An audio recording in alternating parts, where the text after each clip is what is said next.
Hi, my name is Travis, and this is the first episode of my show, Thank You Notes. The point of this podcast is to show the people around me a bit of gratitude in the form of a thank you note. My first guest, Ben Fu. He and I have been friends for over 20 years. He lives in Oklahoma with his wife and 2 daughters. He is an attorney, musician, Beatles fanatic, and an all-around great guy. He and I talk about his childhood, Oklahoma speech and debate in the late 90s, and a bunch of other stuff. He brought a beautiful thank you note for his high school debate coach, which resonated with me because of similar feelings I have for my own high school debate coach, Mrs. Rodgers. So let's get to my talk with Ben. Thanks for listening. Put the phone down. I have AirPods in. Oh, yeah. Do what you got to do. All right. So What's going welcome. Not much, man. Welcome to the inaugural episode of my podcast. Oh, wow. Yeah, man. No pressure. It's all on me, but I slightly anxious about, but I'm happy to do it. So thank you for coming on. Absolutely. Thanks for having me. Absolutely. So I don't know.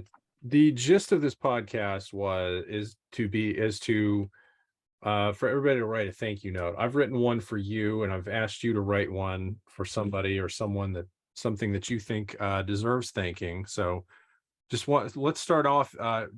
Did your parents make you write them when you got gifts when you were younger?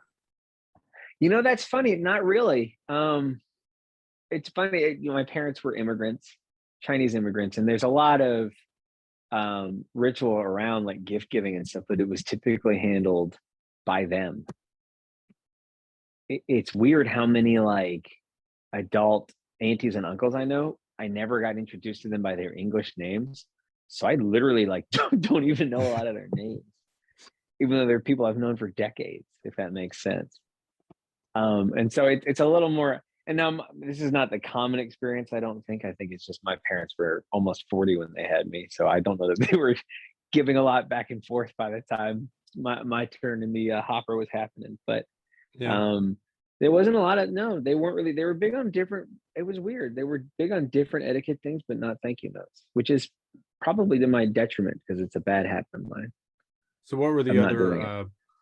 the other gratitude that you were saying, the etiquette things, that what did they stress then? Well, it was actually about not being offensive. So it was really more direct. Like, they had a weird hang up about like never getting into other people's refrigerators when you stayed there. They always asked for permission. They always, and I don't think it was like an Asian thing. I think it was just, my mom was both a little bit odd and Asian.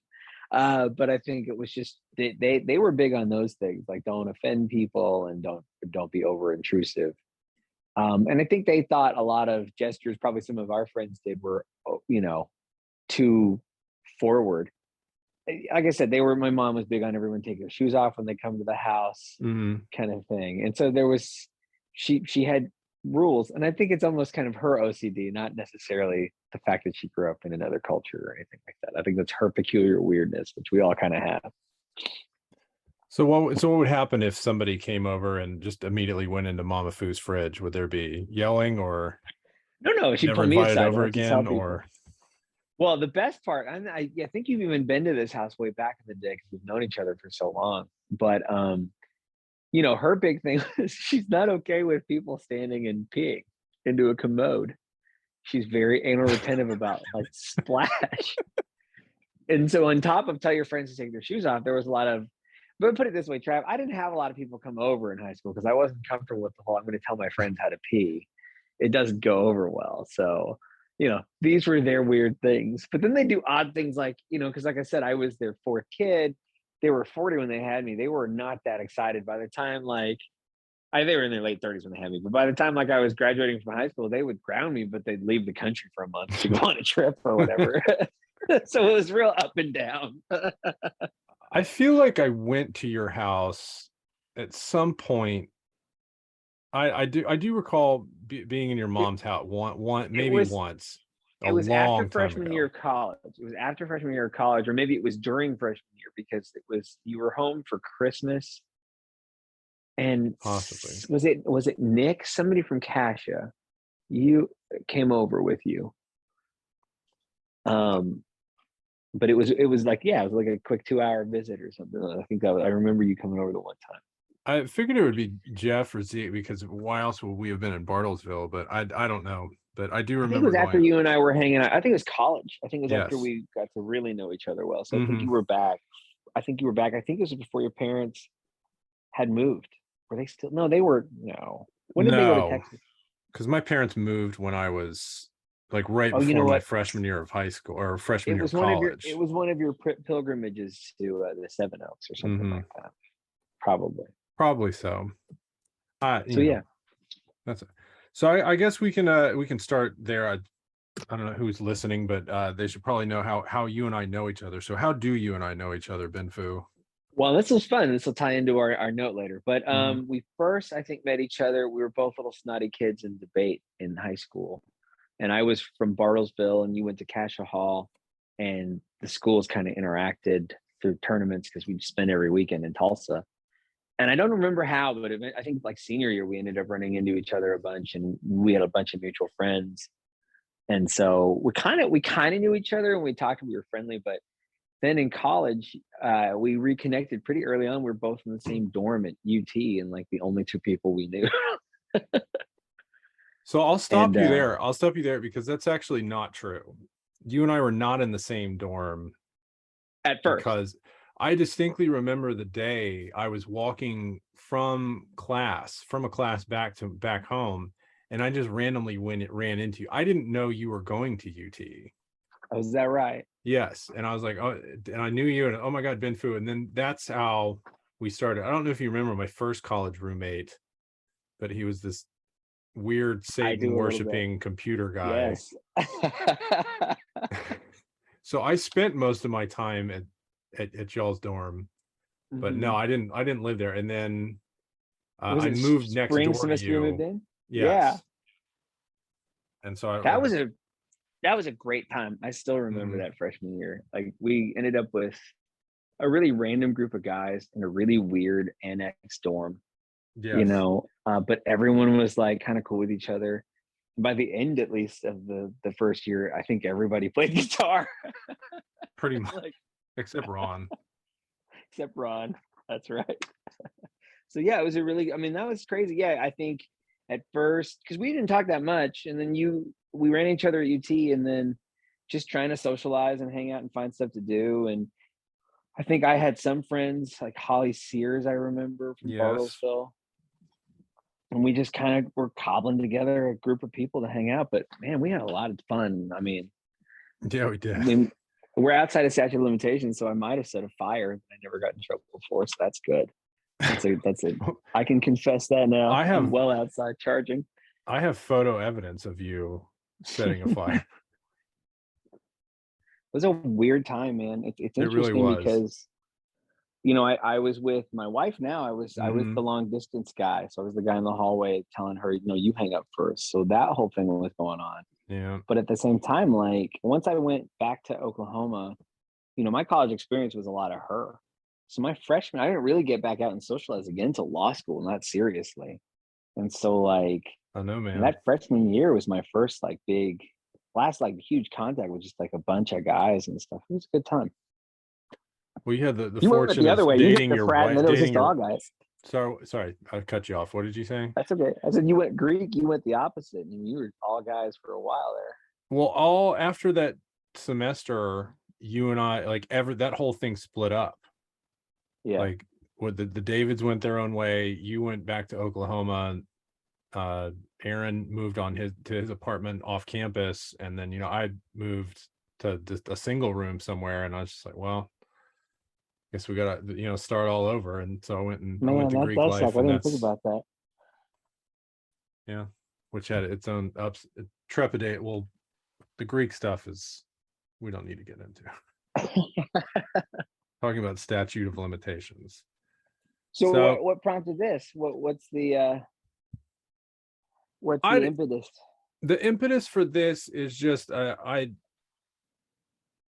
kind of looked at my, well, number one, I've always thought that I was pretty good at writing thank you notes, and I've kind of developed a little method, and I and especially when you get married, like I just rip through those things. I can rip through them pretty quickly, and not to say that I don't put any thought behind them, but Right, I right. just know a way to write a good one. And so now I'm reaching middle age, and I'm starting to, maybe I do need a little bit more gratitude in my life. So I thought maybe I could contact, people from my life, and then eventually, Paul McCartney or Obama, and just let people know how Sure. Let them know. grateful I Thank you. am for them. So That's awesome. from You have Ben to, are you gonna Fu, we'll share get your to formula? Paul.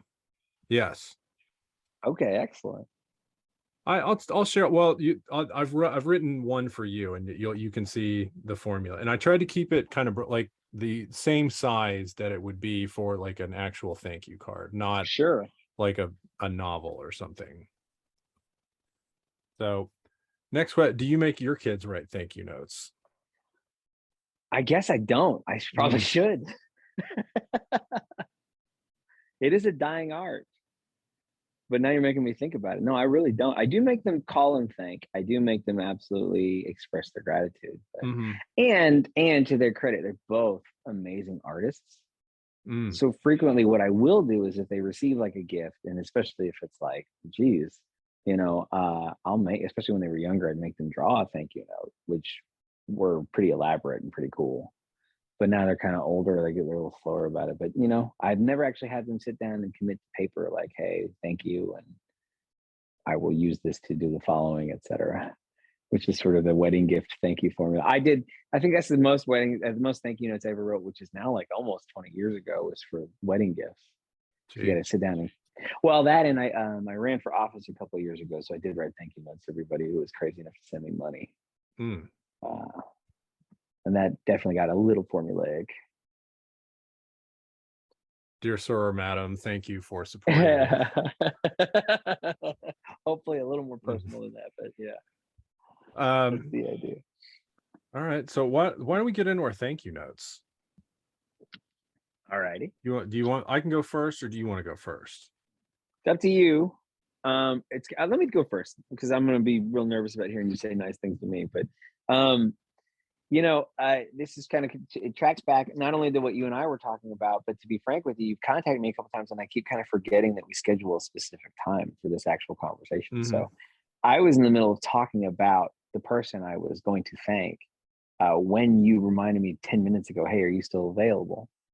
Because so the person I'm going to thank is Linda Shipley. She was my debate coach in high school. And what's kind of ironic is my daughter Sadie is a sophomore, and she's just now started debate at Booker T. Washington. Oh no. Oh yes, Mm. and in fact, she got kind of drafted. The coach, I guess, knew me, and so was like, saw her last year. Was like, why are you not in my class? And so it's interesting because she was asking me today, because she's very competitive, so she was asking me, well, why. She asked me what was the debate like, because I guess again he mentioned something about remembering. I don't know, but she asked what it was like, and she knows I think very fondly of this teacher, and she just said, why, what was so great, what did she tell you that was so amazing? I said, it's not really anything she told us, it was really more. I told her, I said, Sadie, you got to understand how obnoxious people are. Anybody who's going to, a debate coach, in order to teach kids, it's not just dealing with the same kids for 4 years, which is already rare, and it's usually a she, but he or she is spending basically every Friday and Saturday with these same obnoxious kids, at tournaments, on top of teaching a full slate of job, a full job of like English classes and debate. And typically, in Bartlesville, where I went to school, they weren't very supportive of the debate team, no matter how well she did. And so they spent, years trying to chase her off. And so I was explaining to my daughter, like, you can understand, starting out there, that group of people who's willing to do that is already going to be interested in your success, because they're already broken in that way, Mm. that they want to help. Right. And so I told her, then you add on to the fact, she was very nurturing, not in the hugging everybody way, but in the, she pushed us, and she was pretty short with us, and uh she didn't really take a lot of our BS, but she could throw it back. And what was great about it was she just wanted to encourage us to just keep trying. And so, she asked, what's the formula? I was like, the formula is she just made us do it every day, over Yeah. and over again. And instead of telling us everything we should do, which is my worst habit when I teach, she kind of lets you find your own mistakes, and because you're going to learn better from it. But and I'm learning this with daughters, that you got to be patient enough to let them make those mistakes. It's really hard not to want to step in and kind of tell them what to do. And so, you contacted me about this, and it's coincidental because I'm still a terrible student. She retired. She went from Bartlesville to Bishop Kelly, and she retired from Bishop Kelly last year. And right around the end of the year, I got a note from somebody saying, "Hey, we're putting together a collection of thank you notes." And I was totally going to do one, and I am an idiot, and I flaked and didn't get it done. So this is tinged with a bit of guilt. And it's not to say I haven't spoken to her. I actually do speak with her. I try to speak with her, not as regularly as I should, but I certainly talk to her more than any other teacher I've ever had. And she's moved recently, but like I said, I've had lunch with her. Actually, it's funny. Some people, Amy Lavoie and Susie Wilson were here Susie moved back to Tulsa a couple of years ago, but we ended up all having lunch together before Amy moved. So it's funny because how impactful somebody is. It's not like we were 4 students she's had throughout her life. We were 4 people from the same grade. These people are reaching back every year because, as I get older, it's every year it's more obvious the impact, because 4 years for a high schooler, that's literally all of your life at that point. Oh, those are 4 crucial years. Crucial. And it goes from 13 to 17, those which yeah, you're a different creature by the end. Mm-hmm. And it's so formative. And she was there at a time when it was like, if you're not good at something, which a lot of teenage boys are not good at things. Yeah. And you feel, every 15-year-old boy is mad at the world. I feel really bad for the ones who have reasons, the ones who've lost parents, or the ones who are dealing with stuff. That's just all that misdirected rage ready to point at something for a reason. And that's even more scary. And I think just having an outlet to succeed at something, it's funny, right? I know why people bemoan participation trophies, but I also get the sentiment behind it. And if you can convince somebody that effort pays out, it's amazing what they can do. But you don't ever want to buy it. You never want to have the participation trophy. So debate was one of the first times you could be a wise ass and get, ranked for it. Yeah. And it's not only that, you take that 15-year-old boy that's mad at the world. Now you stick them in a van on Friday and Saturday nights, driving to all corners of Oklahoma to getting them to talk about esoteric philosophical concepts. And then you're spending the night in some Motel 6 in Ponca City and then driving them back on Sunday morning. While let's be honest, it was the 90s, but while they're sharing porn or sneaking out and drinking beer and doing all manner of BS that you have to watch them for as well. Yeah, so that's what these debate teachers went through, because on top of teaching in the American public school system, they do this as well. Yes. In fact, go ahead. Well, not to get too soapboxy, but I was really looking for, there was another person you and I debated against named Meredith Deaton, who, I don't know if you've heard that name in years or if you even remember, but she was very good. But she was a teacher at Booker T. Washington, and she was the debate coach until Sadie was a 7th grader. So I was really looking forward to her having that connection, because I've told her from the beginning I'd like her to do this because of the skill set she might get from But Meredith left Sadie's 8th grade year to Texas because of pay issues. Yeah, it's regrettable how hard it is already to be a teacher, and then people, I don't know, that frustrated me, because I know that the 2 of them would have enjoyed each other very much. I do remember her vaguely, briefly. I don't have any memory, but I do remember and it doesn't surprise me that she became a debate teacher. But exactly. And I do want to say I had a few interactions with Miss Shipley back in the day, and she was always very nice to me, and she didn't put up with any BS that we were going whatever we were doing. She came to the Casha tournament and helped us run it, and me and some of my friends were being jackasses, and she quickly put us in our place. But she was always very nice, and she was always had very good constructive feedback when she would be my debate judge. So I enjoyed having her around. Well, and think about what kind of jackasses we were. I mean, they let us have a lot of fun. Mm-hmm. They really did. And they let a bunch of geeky kids really feel kind of safe to kind of express themselves, which is really important. So do you want to read your note now?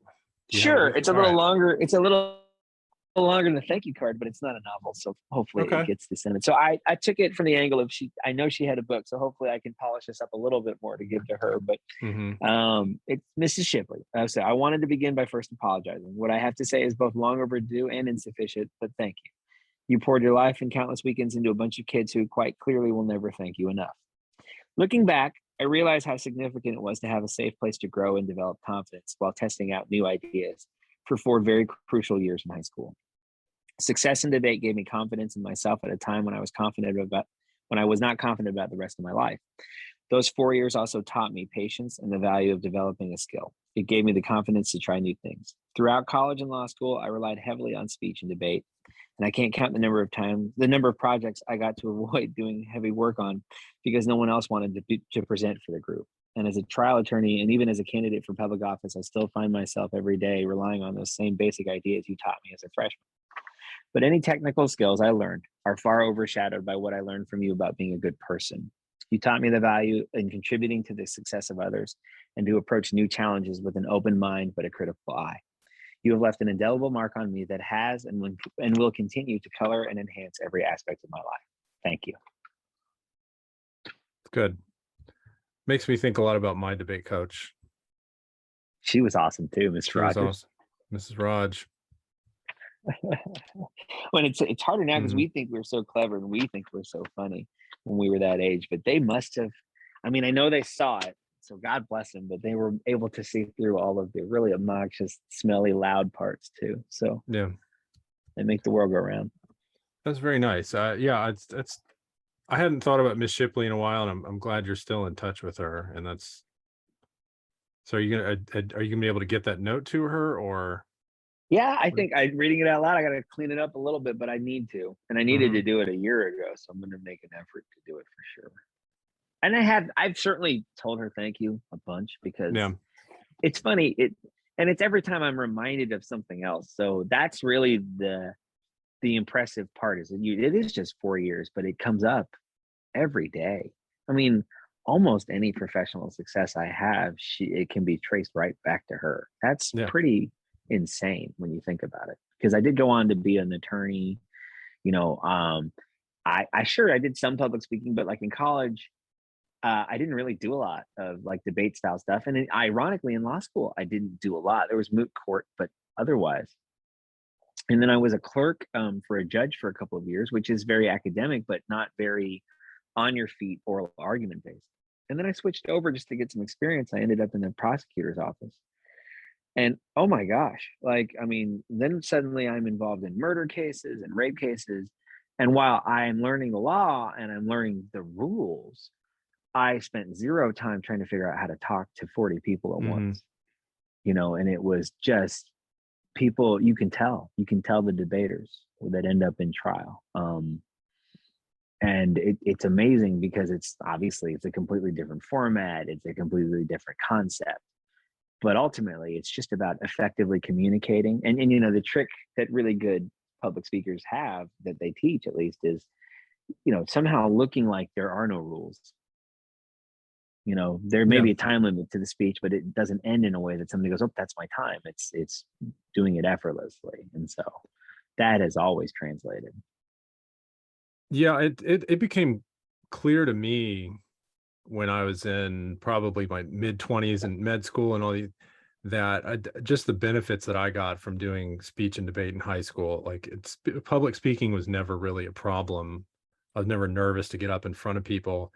But the big thing is I could come up with what I wanted to say, hit the beats out, and then I could be ready to go in just a few minutes. I didn't really need a whole lot of prep. I could organize my thoughts and just, grip it and rip it.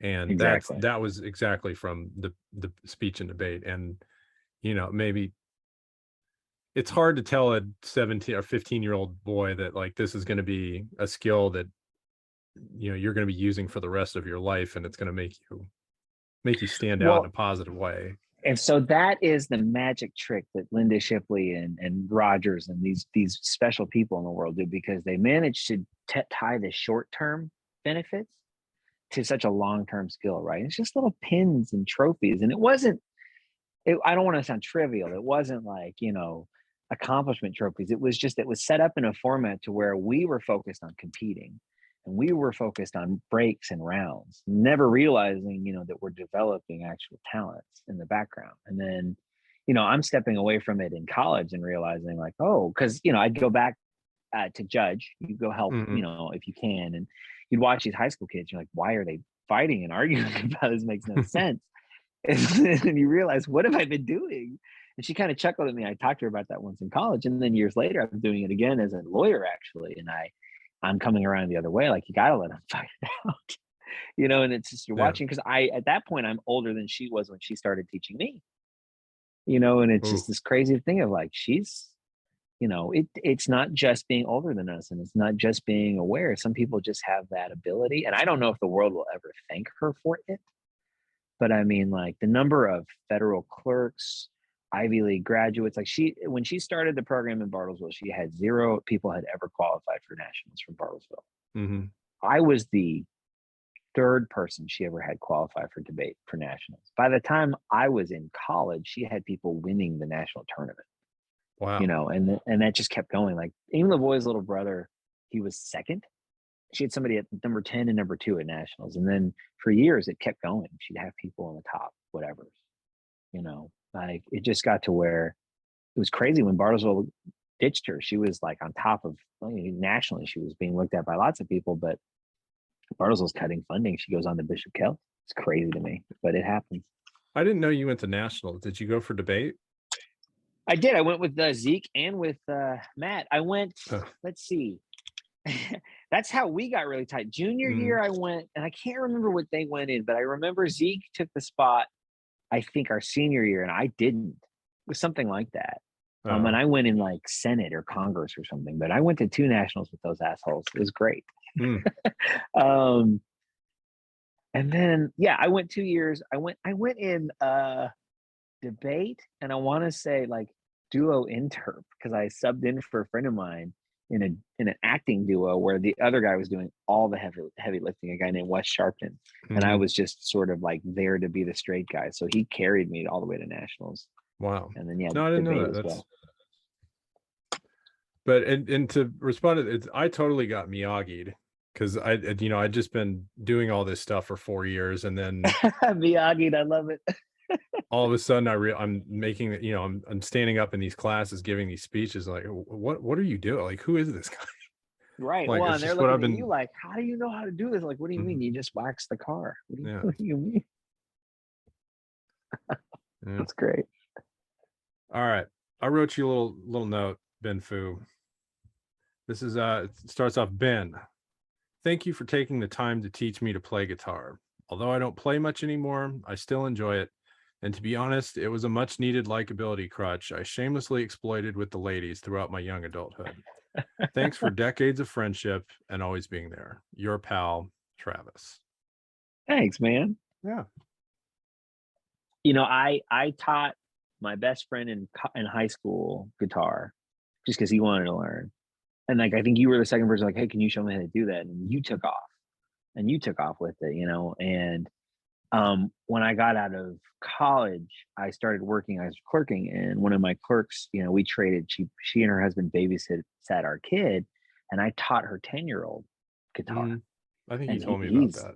And he's even, Trav, he's so much better than I was at that age. He's phenomenal. And then like, I have tried to keep a steady stream of students, just somebody's kid. I don't charge because I'm not worth it. Then I cancel enough. It doesn't matter. But I always try to keep a steady rotation. In fact, Amy Lavoie's kid was one of my students for a while until they moved to Texas. And so I always try to keep it up because it's really interesting to see. For me, it makes me kind of try new things and listen and try to work on teaching because I've gotten slightly better at it, I hope. But obviously for them, a lot, it's the same thing that I'm trying. I guess I did learn this from Shipley. It's just this idea of like, if you can teach somebody working at something pays off, then because that was the other part. I'm rambling, but like debate was a big thing for my self-confidence, and guitar was a huge thing for my self-confidence because every kid thinks they're Jimi Hendrix after a week of playing, but that sometimes is a boost they need. Um, and so I do try to teach. And now my little debate kid, you should hear her, Travis. She sings and plays. I She plays know. bass, but she picked it up in April, and now I've been playing with her once a week with some other guys, and she's just, I mean, she can cruise with the adults. She's so good at this already. And she's not And in drumming fact, anymore, right? she's not drumming anymore. And in fact, Brendan, the kid I taught guitar, he's one of the other people who plays with us now. So it's a really nice. Now I'm old enough, I guess. It's full circle. I'm the dude in the dad band, but like it's people who I've come up with or have taught. It's crazy. And it's kind of funny. His name is Brendan. And so it's kind of funny because there's four of us playing, and I'm usually telling people or helping them like arrange or play this chord or that chord. And so sometimes there'll be ticks that come out and you can see his PTSD come out. It's like, I know what he's doing. Oh, I don't have the patience to teach somebody how to play guitar. I couldn't do it. I don't know how you do it, but sometimes I don't either, to be honest with you. It's crazy to me. Like I've learned young kids these days it's weird. I've run into some kids with weird fingers who can't play. It surprised me. I've had to learn. See, because like I said, you were the second person I taught up until, and when I learned with Brendan, and I taught him for years, he was my only student, but he started already knowing how to play a couple of chords. Getting them brand new, it's been a real challenge teaching kids. And here's the craziest thing. The hook for guitar when we were coming up was, I want to play this song. Like yours was Dave Matthews, right? But everyone has something. Obviously mine was like a lot of Oasis songs, right? yeah, But like you have nobody this plays thing guitar like, anymore.